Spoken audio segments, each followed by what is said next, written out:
Up in the building, Boa tarde pra você aí no seu domingão. Você está ligadinho no Tamo Junto SF. Hoje eu estarei batendo um papo com uma das figuras mais ativas na luta por justiça social e equidade de gênero aqui na nossa região. Mestre em administração pública pela Fundação Getúlio Vargas, mais de 20 anos de experiência em desenvolvimento de políticas públicas. Hoje ocupa o cargo de coordenadora de políticas públicas e programas da área de educação infantil no Fundo de Investimento em Comunidades de Baixa Renda, The Low Income Investment Fund. Oh yeah! Ao longo dos seus 19 anos de Bay Area, atuou em diversas organizações como a Brazilian Alliance, the Marin County Planning Commission, o Fórum de Prevenção à Violência, entre outras cocitas más. É um prazer pra gente recebê-la aqui no Tamo Junto, a rainha do engajamento. Cara, você chega perto dela assim, ó, política pública já começa a pular, ó. Ela vai mostrar pra você, brasileiro, que vive fora do Brasil, que você tem sim direitos, muitos, e que deve buscar mais informações a respeito dos direitos que você tem. Já já retornamos com ela, Erika Erickson. Tamo junto, SF. Já voltamos com a minha amiga Erika Erickson. Sabe tudo essa mulher, viu? Compartilha aí, ó.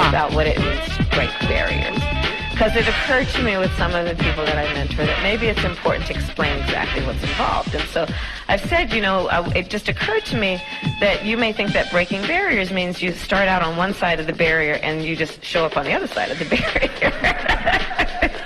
And I said, no, there's breaking involved. And when you break things, it can be painful. And when you break things, you might get cut and you might bleed. It will be worth it every single time, but it is not without pain, hard work, and great effort, because it is about asking people to imagine what they've never seen before and to believe it's possible and then know their own agency to make it possible. And that's what this collection of phenomenal women do every day, which is ask America to see what is possible and to know their own power to actually make it so. Can't flow, got to go.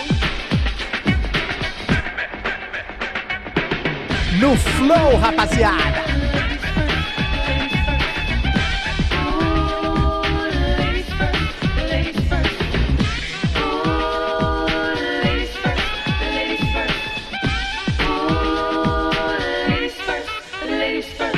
Took a few steps ahead and I walked inside and cast my vote. Did you hear that? Did you hear that? And I walked inside and cast my vote. Well, without further ado, lá vem ela, Erika Erickson!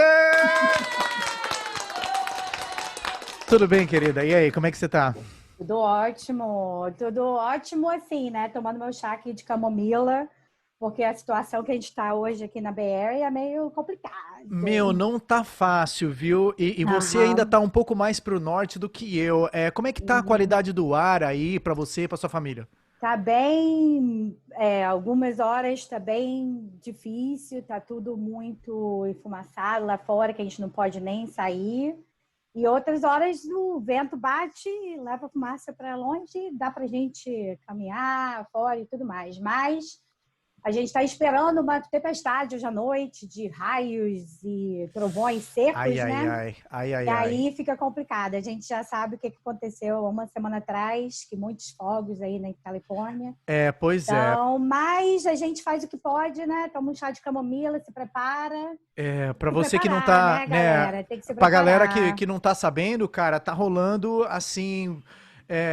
wildfires, né? Os fogos, fire season aqui na Califórnia e a coisa realmente está complicada.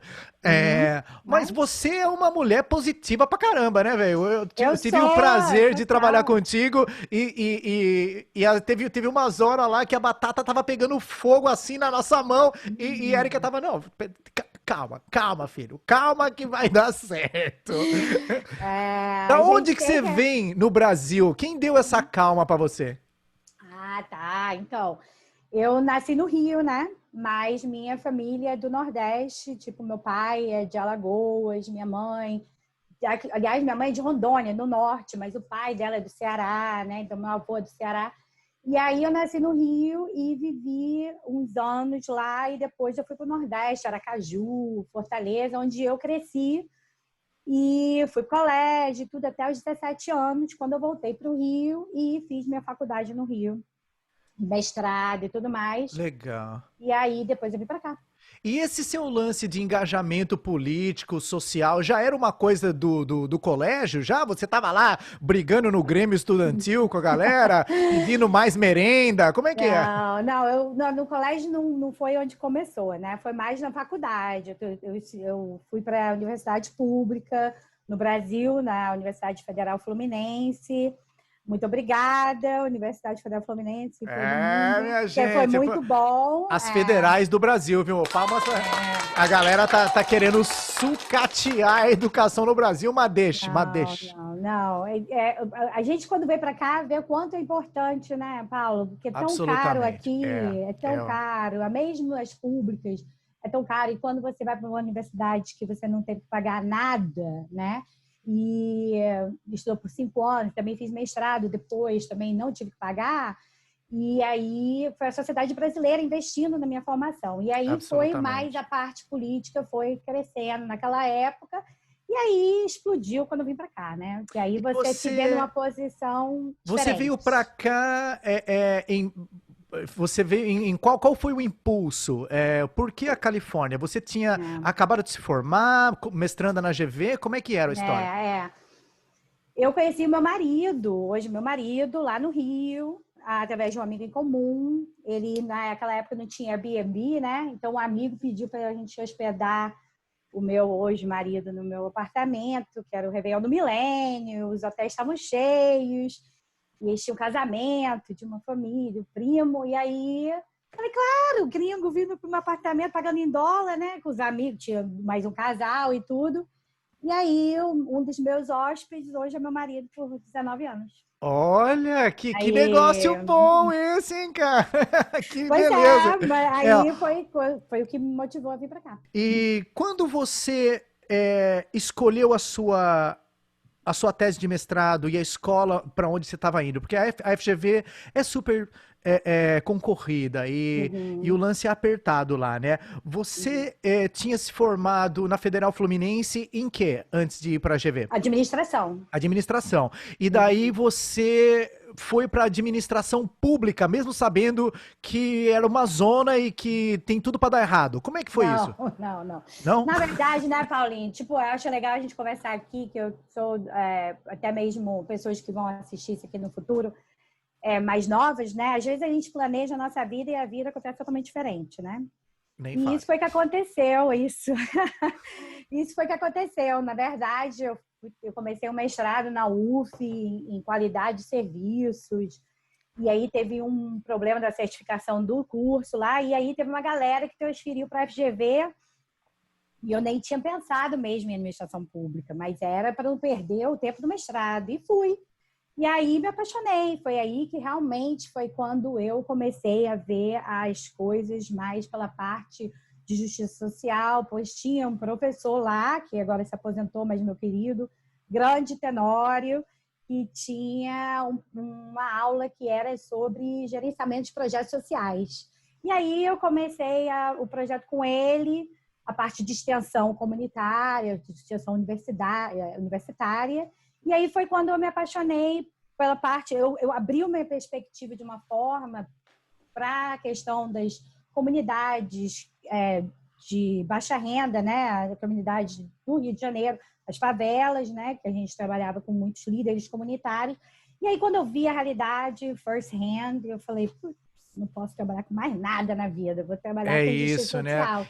E aí foi o que aconteceu. E que maravilha que você, na verdade, não só descobriu a administração pública como uma paixão, quanto teve a oportunidade de trabalhar em loco, né, com a rapaziada. Porque quando você chegou aqui, apesar da realidade parecer a olhos estrangeiros muito diferente, na verdade a gente tem várias organizações e é bem organizado o lance de política de justiça social, né? Você, quando chegou aqui, qual foi a primeira organização que você participou? E conta um pouco da sua participação na Brazilian Alliance, que foi uma non-profit que chegou a oferecer serviços e ainda hoje oferece para a população brasileira aqui na região.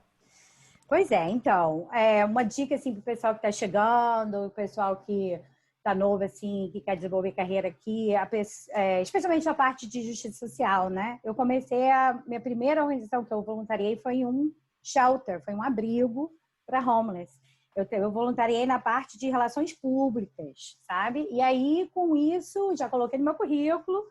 E aí, quando eu comecei a procurar por trabalho, eu pensei, poxa, eu vou começar a limpar a casa, né? Pensei na minha cabeça, poxa, eu com mestrado, o que eu vou fazer? Mas não, o universo conspirou e eu mandei o currículo para um ad de newspaper, de jornal. Uau, no SF Weekly, assim? Não, foi na Marine IJ, na casa da minha sogra. Eu comecei a olhar lá os classificados. Aí vi e mandei o meu currículo. E falei, poxa, vamos me chamar, né? Mas foi tão conectado. Quando eu vi que a organização fazia a mesma coisa que eu estava defendendo na minha tese, que eu tinha acabado de defender na minha dissertação, foi totalmente a conexão. Foi como é que fala? A capacitação de líderes comunitários para gerenciar projetos sociais. E aí, daí, foi 12 anos nessa organização. Foi Grassroots Leadership Network of Marine e eu fui diretora e etc. A Brazilian Alliance, ela surgiu alguns anos depois. E aí, minha amiga Adriana Palmeira, um beijo para ela. E Adriana Palmeira. Beijo, beijo, beijo. E muito guerreira. E ela formou essa organização porque viu a necessidade de dar suporte jurídico a brasileiros no exterior. E aí, aqui na área da Bahia, né? Uhum. E aí a gente tinha um grupo de advogados voluntários, fizemos clínicas jurídicas para a comunidade, quase de graça, se não fosse de graça, tinha umas fees assim, muito baixas. E a gente ajudou muito imigrante, muito com a papelada de imigração e também com outras questões jurídicas, né? Que a gente todo mundo... Eu cheguei a fazer um vídeo com a Adriana num evento que lá no canal Boulevard, ali no mesmo prédio onde tem a organização latina em Marin County também. E esse é um exemplo maravilhoso, né? Para a brasileirada que vem para cá formado, às vezes com mestrado, até com doutorado, e fica meio nesse desespero. Ai, meu Deus, vou ter que fazer subemprego, vou ter que dirigir Uber, vou ter que isso e aquilo. Sim, mas... não descarte a possibilidade de você utilizar os conhecimentos adquiridos e ir atrás de alguma coisa relativa à sua carreira, né? Não faz muito tempo, a gente trabalhou junto na campanha dos censos, que na verdade foi o seu último emprego, né? Me conta um pouco da sua atuação dentro da campanha dos censos e por que é importante os imigrantes se preocuparem com o censo. Porque muita gente recebe essa história do censo e fala, eu não sou americano, eu não vou responder esse negócio. Por que é importante e qual é o seu papel nessa campanha? Isso, então... Naquela época, que não foi muito tempo atrás, mas parece que foi assim, há um ano atrás já, né? Que tanta coisa que aconteceu com o corona e tudo. A pandemia tá assim, não acaba nunca. Não acaba nunca. Então, o que aconteceu foi que eu trabalhava como gerente de programas para a educação da primeira infância, educação infantil, na Children's Network of Solano, né? E aí, um projeto que era parte do meu portfólio, era a questão da campanha do censo, o Solano Kids Count, né? As crianças também contam, né? Em Solano. Essa era o slogan da nossa campanha. Isso. Então, era assim, o viés é o seguinte, que o censo é muito importante para que a gente possa contar quantas pessoas realmente estão aqui. Não precisa ser citizen, não precisa ser cidadão americano para poder participar no censo. Você recebe um questionário em casa, todo mundo agora uma hora dessa já recebeu. E aí a campanha era para conscientizar os pais com filhos pequenos sobre a importância de incluir as crianças no censo, porque muitas crianças não são incluídas no censo porque os pais, por vários motivos, os pais não sabem que tem que incluir, os pais são divorciados, aí um pensa que o outro vai contar e o outro não conta, sabe como é que é? Sim. E aí não é contado, né? E isso influencia como os investimentos públicos em escola, em hospitais, em transporte, em várias coisas. E aí, o nosso papel lá era uma coalizão de organizações que trabalham, organizações sociais, prestando serviços sociais, e trabalhavam com famílias de baixa renda e para conscientizar os clientes deles sobre o censo. Então, meu papel era intermediário. E o nosso programa foi numa hora que foi assim, o pivô, né? Foi na hora da virada. Ia fazer um evento grande em pessoas e tudo mais, de repente ninguém pode sair de casa.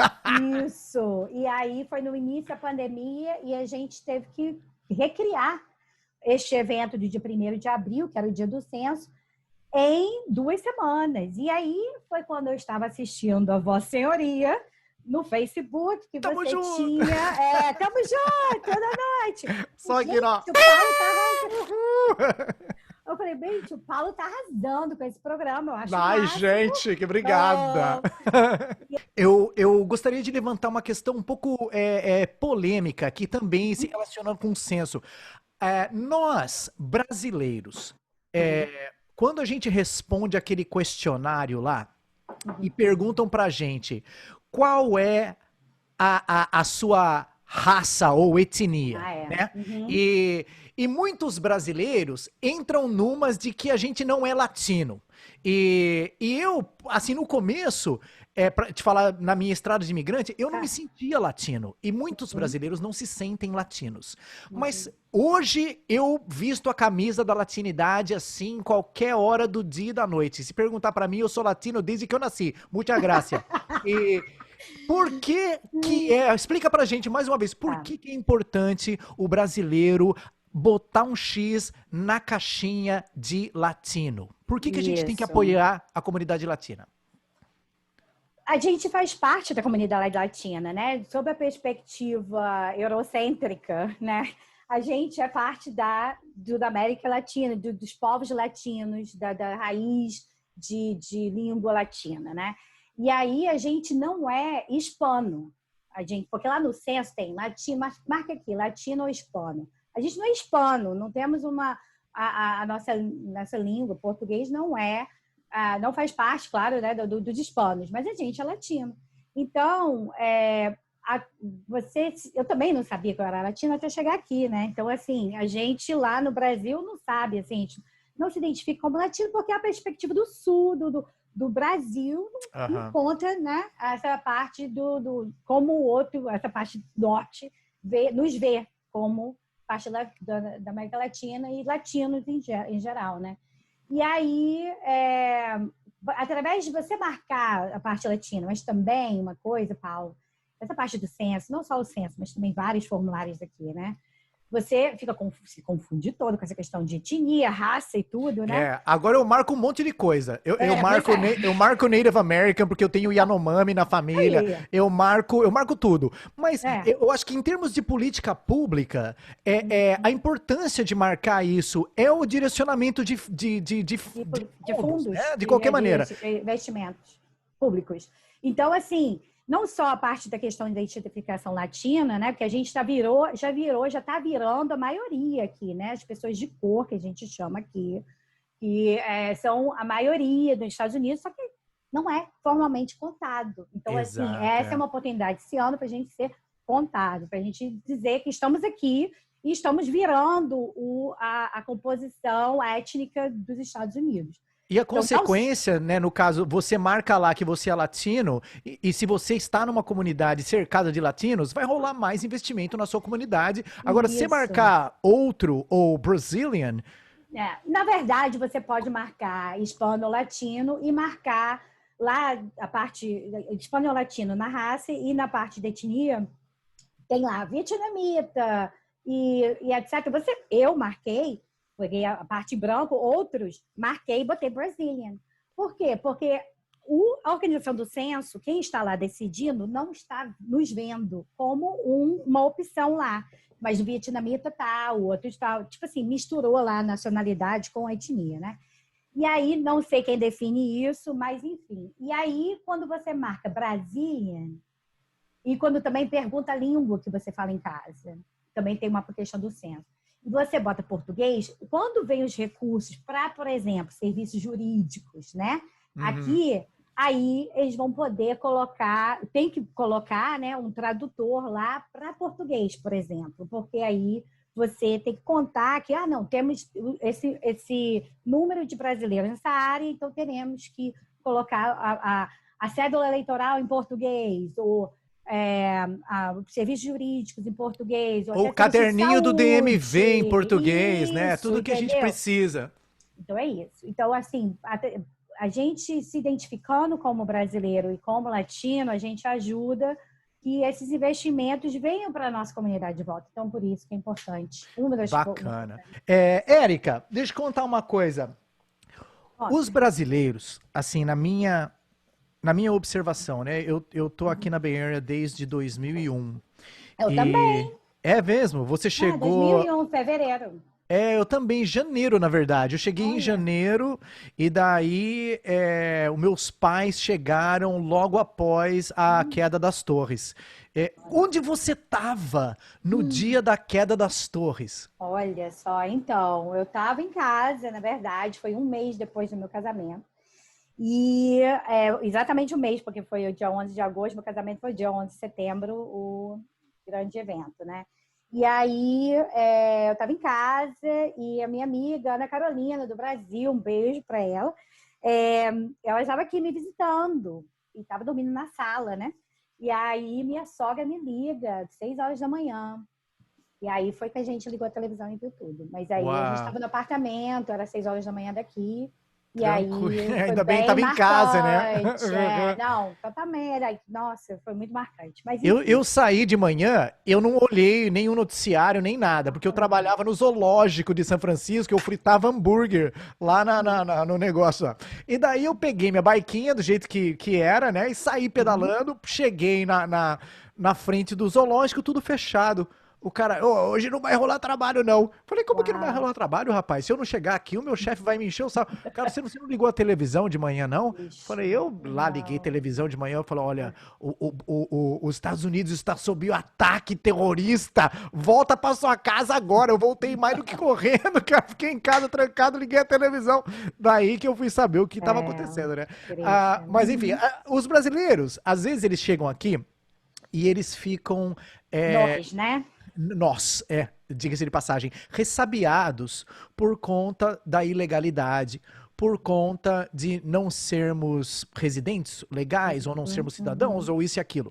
Mas temos direitos também, como seres humanos, numa escala assim até universal, né? O que você pode compartilhar com a gente no seu expertise de políticas públicas? O que a gente deve buscar nas necessidades básicas de cada ser humano? Um imigrante nos Estados Unidos, o que a gente tem direito e o que a gente não tem? Na verdade, eu queria até enfatizar mais a questão das responsabilidades do que do direito, né? Porque direitos a gente tem como seres humanos, o human rights, né? Os direitos humanos, a gente tem vários direitos aqui. E organizações como a Brazilian Alliance e outras também podem ajudar os brasileiros, até mesmo o consulado pode ajudar todo mundo nos seus direitos, né? Mas eu acho assim, baseado no tema que a gente está discutindo hoje, a participação cívica e políticas públicas, eu acho que a gente também tem uma responsabilidade enorme, que os direitos vêm com responsabilidades, né? E aí as responsabilidades que a gente assume e realmente toma uma posição proativa em relação a elas, podem avançar os direitos da nossa comunidade também, né? Que a gente não tem hoje, mas pode ser no futuro. Então, assim, a participação cívica é muito importante, né? Que a gente sabe, a gente fala, parece um tema muito boring e tudo, mas você não só ter consciência dos seus direitos é um passo, né? E aí, de novo, Conselho de Cidadãos da Bay Area, que é parte do consulado, e outras organizações, você pode obter informações sobre os seus direitos lá. Mas o que eu acredito que é mais importante até a gente falar é a nossa responsabilidade como imigrantes aqui, né? Então, a gente falou do censo. Essa é uma das responsabilidades. A gente tem que participar do censo, a gente tem que dizer que está aqui. É uma coisa anônima, né? Você pode responder, não vai ser divulgado, os seus dados não vão ser divulgados e você tem que fazer. É uma responsabilidade. Aliás, é obrigatório por lei, né? E aí, você também pode estar participando. Se você não pode votar, porque você ainda não é cidadão, você pode estar participando, voluntariando em organizações que servem à comunidade brasileira ou outras, né? Essa é uma forma de participar da sua comunidade, de ajudar a questão de você ter os direitos respeitados de todo mundo. Você Então, um trabalho de conscientização para que quem pode se registre e vote. Também. Mas também há várias formas de participar, sabe, Paulo? Eu vivi aqui por 7 anos ou mais, sem ser cidadã. Eu não podia votar, mas na organização que eu trabalhava, na Grassroots Leadership Network, a gente fazia, a gente registrava as pessoas para votar. E eu estava lá com a minha banquinha, na frente como a gente fala, do lugar que o pessoal vota, educando as pessoas sobre o que estava na cédula eleitoral, dando lá umas dicas de como votar, sob uma perspectiva de justiça social, e estava registrando coordenando campanhas, e eu não era cidadã, e eu não votava. Então, assim, você pode participar de uma campanha, por exemplo, agora, a eleição que está vindo, né, do presidente e tudo. Você pode participar da campanha para ter qual candidato que você quiser ser eleito, né? Céus! Céus! Esse candidato... Não vou nem falar, mas aqui a Kamala Harris... A gente não é partisan, não, né? A gente não é partisan, não. Que você possa voluntariar, por exemplo, com o Partido Democrata para termos agora o candidato Biden e Kamala para ser eleito. Então, você pode estar participando, ligando para eleitor em outros estados que são muito chaves nessa eleição. Isso é tudo voluntariado. Você você vai até o website do Partido Democrata e se voluntaria para ficar no telefone? Então, na verdade, tem várias organizações com as quais você pode se envolver. Então, você pode se envolver na sua comunidade, onde você vive, tem lá uma sede do Partido Democrata. Todo condado, toda cidade tem um. Então, você pode buscar isso. Ou você pode buscar organizações como Supermajority, que é uma organização que eu estou dando suporte agora. Pois é. Que são mulheres educando outras mulheres sobre a importância de votar e, especialmente, votar. Aonde começou o Supermajority? É uma coisa local ou era nacional e tem vários chapters? Nacional. É uma organização que começou há mais de um ano, com vários líderes de várias organizações por justiça social, né? E, inclusive, a Alicia Garza, do Black Lives Matter, a Cecily Richard, que é do Planned Parenthood, e outras grandes líderes, né? Bem famosas, e decidiram se unir para poder virar essa eleição. E aí, quais são os valores? A gente tem que ver os candidatos, quais são nossos valores, por exemplo, como mulheres, né? Isso que eles estão trabalhando. O que nós queremos para que nós possamos ter uma melhor qualidade de vida? E aí você tem uma plataforma política. Aí você vê os candidatos. Qual o candidato que é mais alinhado, que vai dar mais suporte a essa plataforma de qualidade de vida para as mulheres? Qual o candidato que não vai tentar grab your... né? Isso. Então, aí, essa organização da Supermajority tá na internet, supermajority.com, se não me engano, .org, e eles são super ativos e você entra no portal lá. Inclusive, a gente tem um promo vídeo aqui para mostrar pra galera. Vamos mostrar? Deixa eu mostrar rapidamente aqui o promo vídeo da Supermajority e uma maneira bacana que você aí de casa tem de se envolver e mudar a eleição de novembro e tirar aquele fascínio perverso da Casa Branca. Atenção, simbora.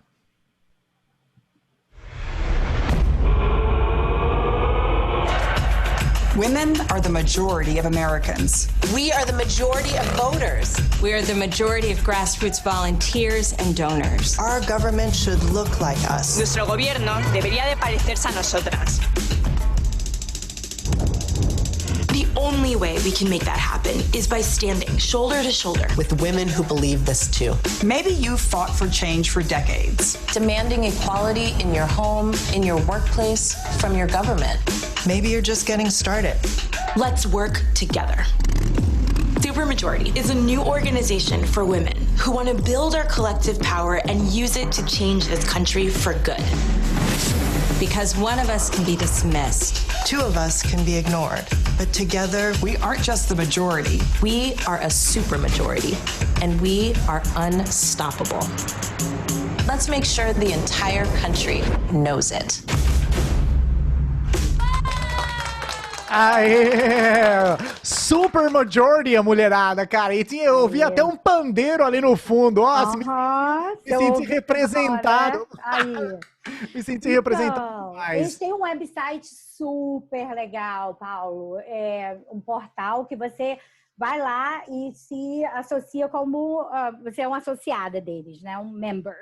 E aí você tem, todo dia, você tem alguma coisa lá que você pode se engajar. Você pode mandar postcards, você pode mandar cartões postais para eleitores em estados chaves da eleição, entendeu?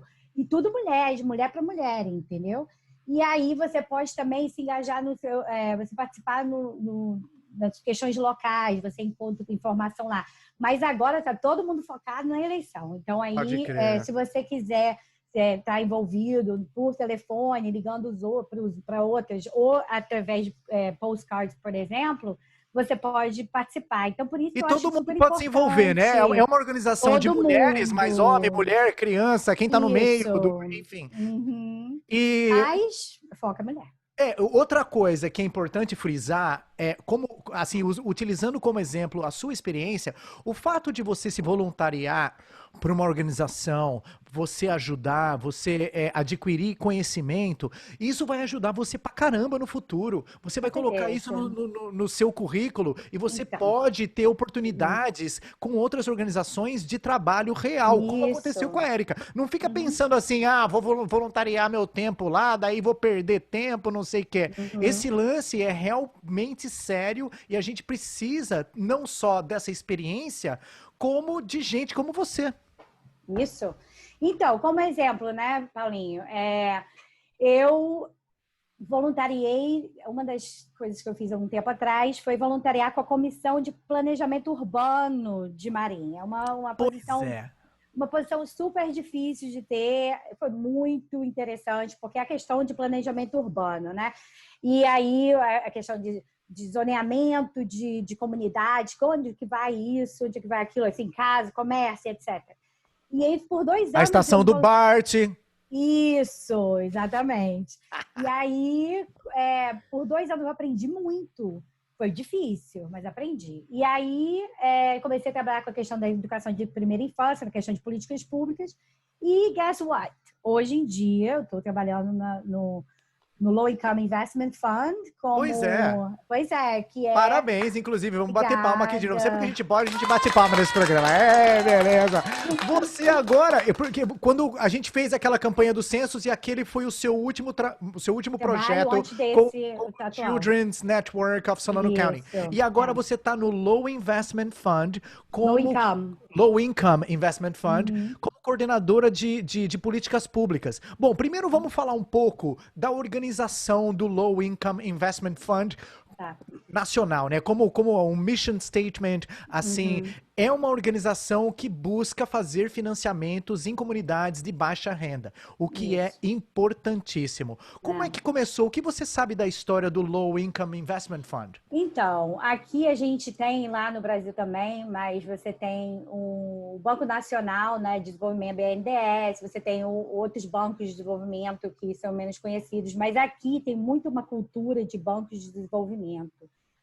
Tem vários, tem uma legislação que você tem recursos federais que vêm através desses bancos para as comunidades mais carentes e o Low Income Investment Fund é uma deles, né? Então, é um fundo de investimento em comunidades de baixa renda.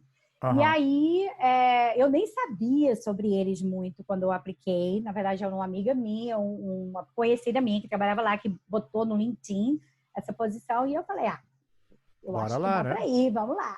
E aí, eu estou trabalhando hoje com eles, mas eles são basicamente uma organização que não só pega recursos federais através de legislação, que é só para esse tipo de banco de desenvolvimento, mas também eles pegam umas loans, né, os empréstimos de bancos grandes, como o Chase e outros, a muito baixo, a taxa de juros é baixa, muito baixa Aham. para esse tipo de organização, né, que é o Banco de Desenvolvimento, e aí eles emprestam para organizações que estão trabalhando para construir creche, construir moradia para a comunidade de baixa renda.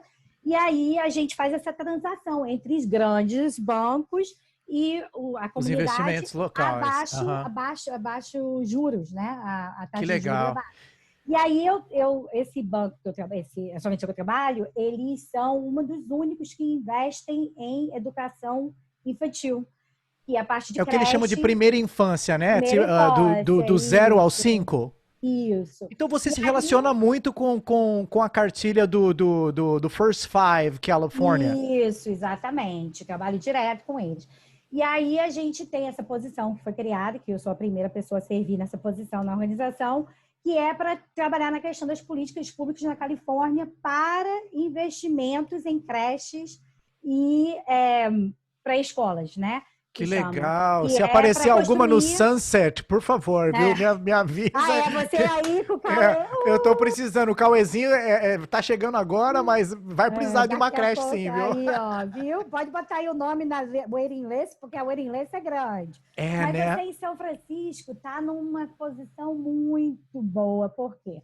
Porque em São Francisco, há uns 10 anos ou mais, eles passaram, através da eleição local, uma taxa, um imposto local de venda, acho que é de vendas, né? Sobre quando você compra qualquer coisa, tem uma porcentagem pequena que vai para investimentos em creches.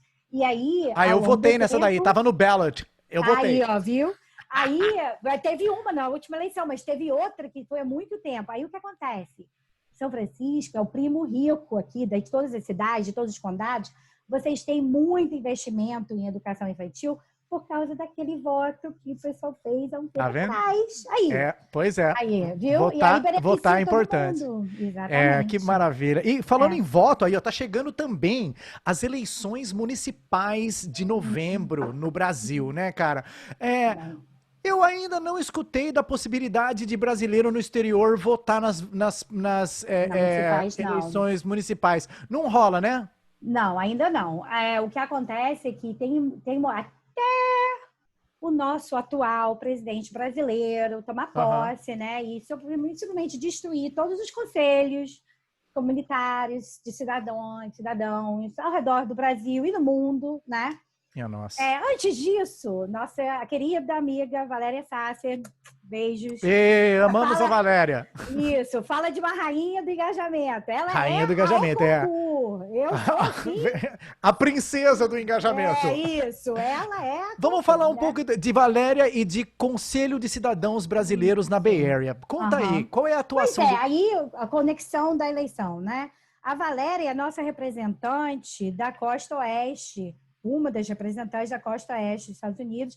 E Valéria pode, se estiver assistindo, bota aí nos comentários se eu falar alguma coisa errada. Desculpa se eu falar alguma coisa errada. Mas ela é nossa representante nos brasileiros no mundo, né? Então tem um conselho, tem todo um grupo de representantes, ou tinha, né? Porque agora está dormente com essa administração aí que a gente tem no Brasil. E aí ela era eleita para nos representar, tem uma conferência anual dos brasileiros no exterior, e aí a gente tem toda uma plataforma política de quais são nossas prioridades. Então, essa ponte é muito importante. E uma das prioridades era uma das ideias que teve nessas discussões foi que toda a comunidade no exterior ser considerada um Estado, para que a gente possa ter um deputado, um vereador e etc. Eu lembro desse papo da representatividade. Mas só que ainda não está, entendeu? Especialmente agora que não vai ter mesmo, né? com essa administração que a gente está aí no Brasil. E aí, mas eles tiveram várias conquistas. Por exemplo, convida a Valéria para te dar uma eu vou chamar a Valéria para dar uma entrevista aqui, com certeza. Aguarde e confie. Uma coroa nela, assim. Rainha, mas aí ela pode te contar como, por exemplo, a questão da aposentadoria, né, Paulo? A gente começa a trabalhar lá, aí vem para cá. Por exemplo, eu trabalhei 10 anos e vim para cá. Aí, esses 10 anos no Brasil de aposentadoria, conta aqui? Não conta. Não conta, né? Não conta. Hoje não conta. Eu ajudei meu pai e minha mãe se aposentarem, a gente teve que fazer 2 processos separados e daí começou a desenrolar a maior bananada. Obama e Lula, ou Dilma, talvez foi Dilma, mas assinaram lá uma lei para começar a planejar o trâmite de contar os anos de lá aqui e o daqui lá. Entendi, mas isso, pra galera que vem pra cá e continua pagando INSS lá, não é uma desvantagem? Não, eu acho assim, não acho desvantagem, eu acho que a gente tem que botar os nossos eggs em different baskets, né? Não, vários eggs. Aqui, né? Tipo, na verdade, eu acho muita vantagem continuar pagando o INSS lá. Se você puder continuar a pagar, pague. Foi vantagem, porque não é só para você, né? Quando você aposentar, para o pessoal de lá também. De lá, pois é. Aí, pra galera do Brasil, se puder, pague. Meu pai e minha mãe pagaram por 20 anos o INSS no Brasil, estando aqui. E agora, com essa loucura, meu pai acabou tendo que voltar por conta de um acidente vascular cerebral. E agora ele vive da aposentadoria, que é um pouquinho daqui e um pouquinho de lá. Ó. Olha aí, viu? Então, é muito importante. Eu acho que a gente tem que contribuir lá também. E aqui, né, claro, mas também lutar para que essa ponte seja feita e realmente possa ser consolidada na realidade, né? E que ainda não foi. Nesse lance de contribuir aqui, né? Às vezes a galera que chega fala, mas eu tô trabalhando, eu não tenho Social Security, eu não tô nem aí, eu não vou pagar taxa, eu não vou fazer nada. E eu acho que isso é uma decisão bastante errada, por conta de que existe a possibilidade de qualquer pessoa tirar um Tax ID e começar a computar essas taxas. Vou utilizar o exemplo do meu pai. Ele pagou 10 anos de income taxes no Tax ID sem Social Security. Quando saiu o Social Security dele, ele transferiu tudo. Absolutamente tudo do Tax ID para o Social Security e conseguiu adicionar esses anos na aposentadoria dele. Então, eu não sabia disso. E é um lance dos deveres, né? Dos deveres do brasileiro que chega aqui, cheio de querer direito, mas, tem muita... tem responsabilidade, né? Você tá aqui beneficiando da sociedade. É uma questão filosófica que podemos discutir aqui em outro momento. Mas que você também tem que contribuir, né? E construir o seu lar, né? E também, isso, exatamente, contribuir. Falando nisso, essa foi a deixa. Essa foi a deixa para a canção. A gente tá falando de mulherada engajada, de politicamente correto, de deveres, de direitos. E uma pessoa que é minha amiga também, a gente trabalha junto, Maya Finlay, uma canadense brasileira que cresceu aqui na Bay Area e escreveu esse som chamado I'ma Build a Home. Ela vai construir a casa, minha gente. Pra você que tá aí nesse momento cheio de energia, esperando a pandemia passar pra voltar a trabalhar que nem louco, se informa. Erika Erickson, voltamos já. Tamo junto, rapaziada. Simbora! Brasil! I'ma build a home, I'ma make it strong, make it stand alone, so that you understand how serious I am about our future plans. I'll give you all I can, I'm your biggest fan, and then you'll never leave again, because I love you, so together's how our story ends.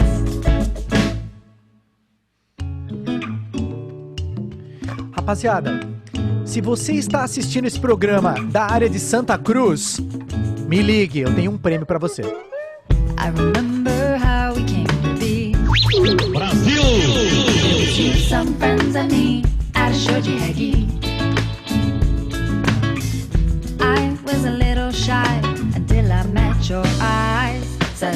my destiny, I could plainly see. And all my neighbors always stared. My mama had doubts about our controversial affair. Though I'm insecure, I always loved you more. My life with you to share became my only care. So I'm a builder. Galera, estamos já de volta porque o tempo passa! Para vocês que estão chegando agora, esse é o Tamo Junto SF, um programa de mídia comunitária focado na comunidade brasileira em São Francisco. Esse programa não seria possível sem o apoio de Brasil Best Magazine. BrasilBest.com é o seu canal para maiores informações na comunidade brasileira em São Francisco. Gostaria de mandar um abraço pra galera que tá com a gente aqui. Fátima Russo acabou de entrar. Júlio Galvão, direto de Guaratinguetá. O cara tá passando por várias lá, mas ele vai se dar bem. Ele vai começar a meditar e vai parar de... Enfim. A Luiz Helena, um grande abraço. O nosso amigo Mauro Moura aqui, da comunidade dos brasileiros em São Francisco. E um grande abraço pra brasileirada de São Francisco que tá, passando um aperto danado aqui nessa pandemia, viu? Érica, deixa eu perguntar pra você de pandemia. Como é que você se adaptou e o que mudou para você nesse tempo? E eu sei que existiram muitos aspectos negativos, né, econômicos, escola, tudo isso e aquilo, mas algum aspecto positivo da pandemia, alguma realização bacana que você teve, que você pode compartilhar com a gente?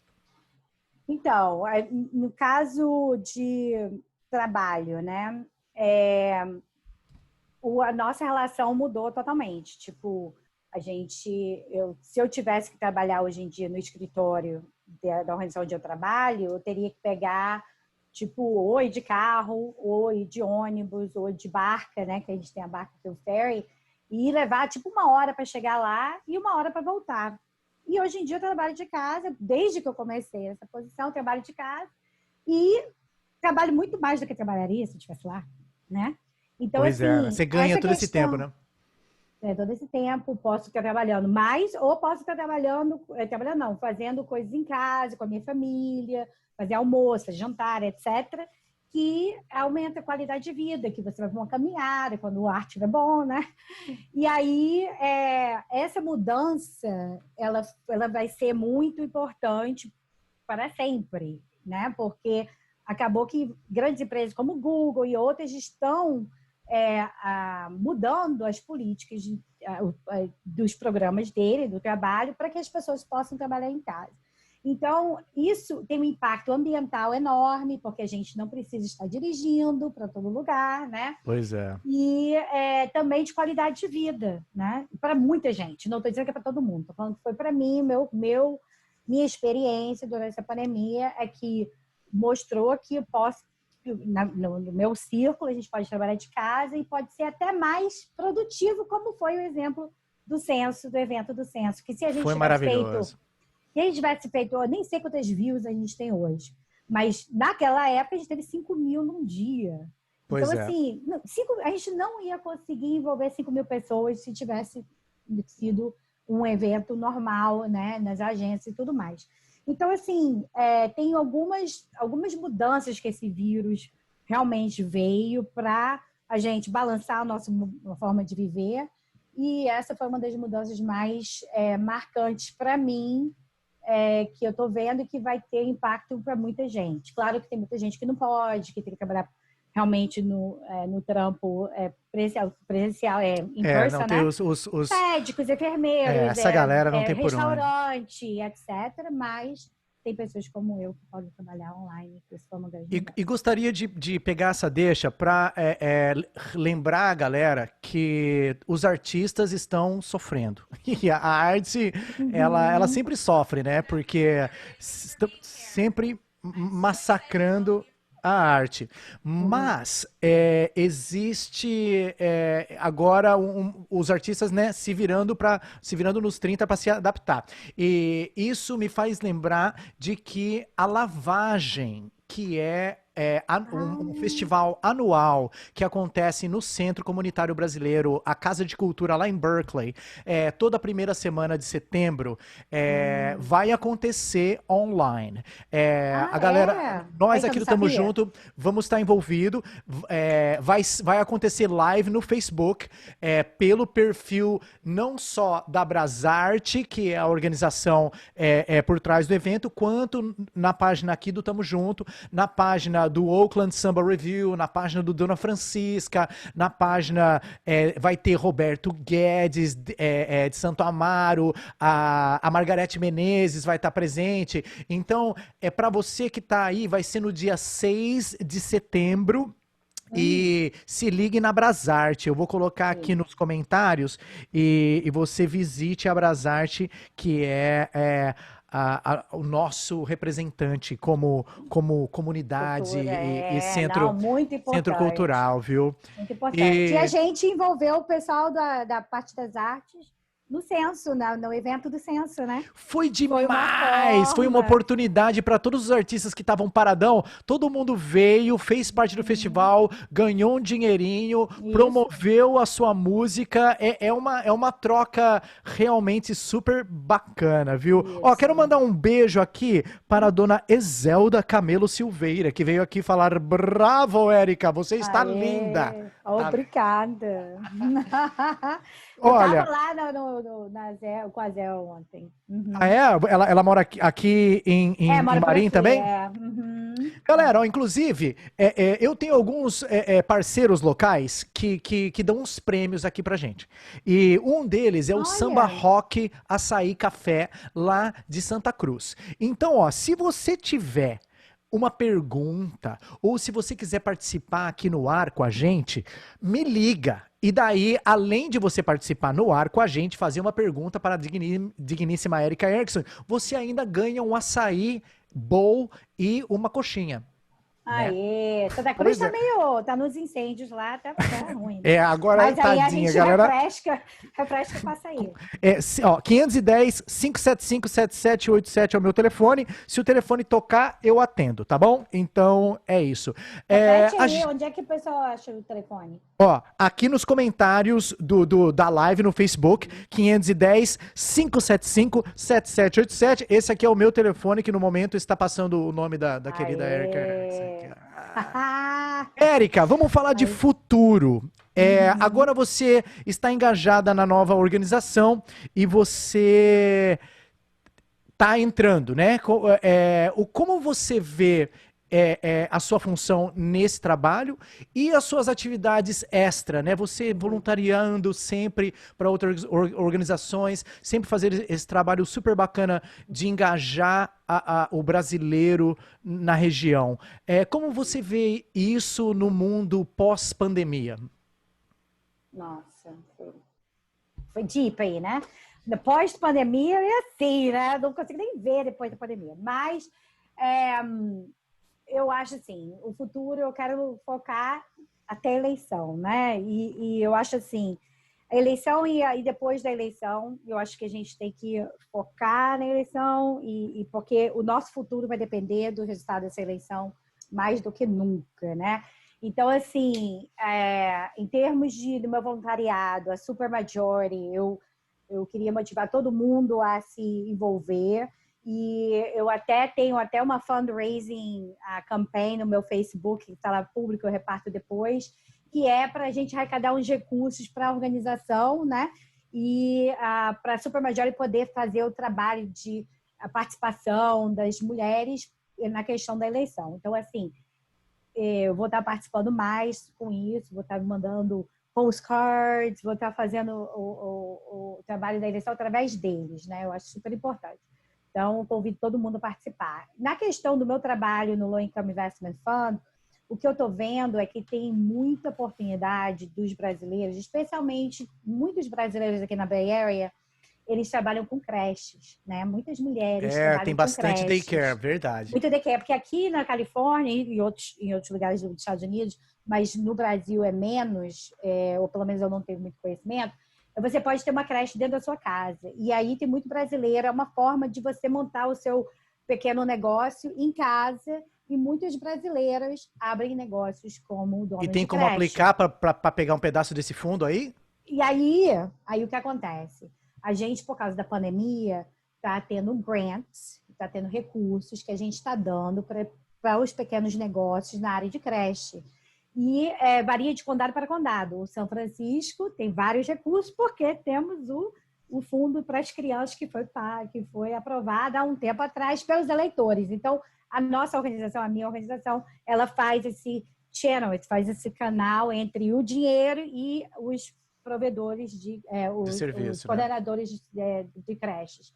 Então, assim, brasileiras que têm creche podem entrar em contato comigo para poder estar engajado nesse movimento por uma melhor qualidade de educação infantil na Califórnia e através de políticas públicas. Então, assim, a gente tem recursos que estão sendo dizimados agora por causa do Covid e agora por causa dos incêndios, né? Então, assim, todos os recursos dessas áreas, alguns recursos dessa área de educação infantil estão sendo canalizados para outras coisas, o que é realmente importante, porque a gente tem uma emergência agora. Mas como a gente vai ter esses recursos de volta, né? Como a gente vai poder investir mais nas donas de negócios de creche? Como a gente pode dar suporte a essas empreendedoras para que a voz delas sejam ouvidas, escutadas pelos políticos aqui. Uhum. Então, é essa ponte que eu faço. Então, eu convido a todas, empreendedoras e os pais do que mandam as crianças. O pai do Cauê aqui, ó. Tô dentro, pode deixar aqui. Essa não deixa passar. Viu? Aí, porque a gente precisa mais, porque é muito caro aqui, Paulinho. Você sabe que você já tem uma filha de é caro 6 demais. anos, então é muito caro. Então a gente precisa estarmos engajados para educar os políticos que sabem o negócio. A maioria dos políticos são homens, brancos e velhos, mais velhos, né? Que não tem filho pequeno e não sabe qual é a dificuldade que a gente tem em creche. E, na verdade, a creche e a educação infantil, ela é uma base para que a gente possa ir trabalhar, para que as crianças possam estar educadas, para a próxima geração ser mais esperta, entendeu? E aí a gente não tem um investimento suficiente para essa área como deveria ter. Então, a gente precisa estar trabalhando juntos, estamos juntos. Estamos juntos demais aqui, ó.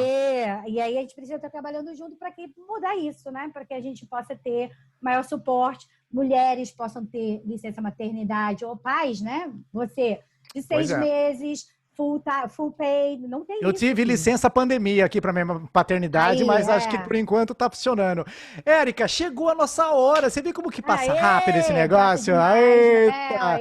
5h58 aqui na Califórnia agora. Mais uma vez eu gostaria de agradecer de coração por toda a sua energia, sua presença, o seu amor, o seu suporte a todos os brasileiros aqui da Bay Area. Eu especialmente, muito obrigado por tudo. Quero mandar um beijão pra galera que esteve aqui hoje com a gente. O Luiz Otávio, o Mauro Moura, a Luiz Helena, a Ezelda, a Fátima Russo, o Júlio Galvão, o Luiz Otávio, a Luciana Lucena e todo mundo que acompanha. Ó, aqui, ó, Júlio Remeleixo, Christian Avesk. Muito obrigado a todos. O Tamo Junto agradece. É um programa de mídia comunitária para você que tá aí, parte de uma comunidade. Érica, muito obrigado por tudo. Vamos fechando. Pode deixar, viu? O bebê tem sempre aquele... Valeu, Érica. Beijão, viu? Obrigado por tudo. A gente se vê. Tchau, tchau. Galera, é isso. 5h59. Vamos fechando a conta e passando a régua. Se engaje. Participe.